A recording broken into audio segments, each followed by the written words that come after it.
এই মহিলা যে সে মহিলা নয়, ইনি বাঁচিয়েছেন হাজার হাজার গাছের প্রাণ। নিজের সন্তান নেই ঠিকই, কিন্তু সন্তান স্নেহে বড় করে তুলেছেন অসংখ্য গাছ, যার জন্য ভারত সরকার তাকে পদ্মশ্রী পুরস্কার দিয়ে সম্মানিত করেছে।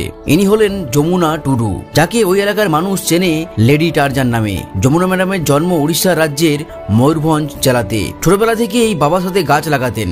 গাছের সঙ্গে ভালোবাসা ছিল তার শৈশব কাল থেকেই। এরপর 1998 সালে ঝাড়খণ্ড রাজ্যের একটি ছোট্ট গ্রাম, যার নাম মুতুরখাম, সেখানে তার বিয়ে হয়। শ্বশুর বাড়িতে এসে তিনি লক্ষ্য করেন বড় বড় শালের গাছগুলো কেটে ফেলছে পাচারকারীরা, আর সবাই এসে চুপচাপ দেখছে। কিন্তু যমুনা দেবী থাকতে না পেরে রুখে দাঁড়িয়েছিলেন। গ্রামের আরো 6 জন মহিলাকে নিয়ে প্রতিবাদ করেন। পুলিশ ডেকে গাছ কাটা বন্ধ করে দেন। এই সময় যমুনা দেবী বুঝতে পারেন গ্রামের লোকেদের বোঝাবেন ভালো করে, তাই অন্যান্য গ্রামে গ্রামে গিয়ে গাছ কাটার বিরুদ্ধে সমিতি তৈরি করেন।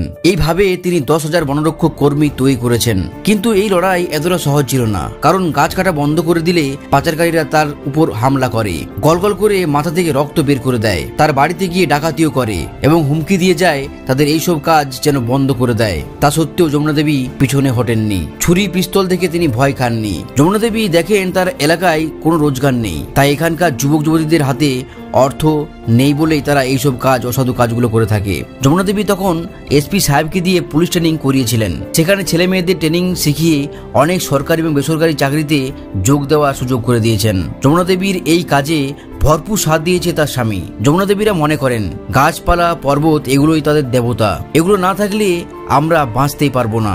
এই জন্য তাদের রক্ষার দায়িত্ব আমাদের। আমরা যমুনা টুডুকে অনেক অনেক কুর্নিশ জানাই। তার এই জীবনী শুনে অনেকেই অনুপ্রাণিত হবেন।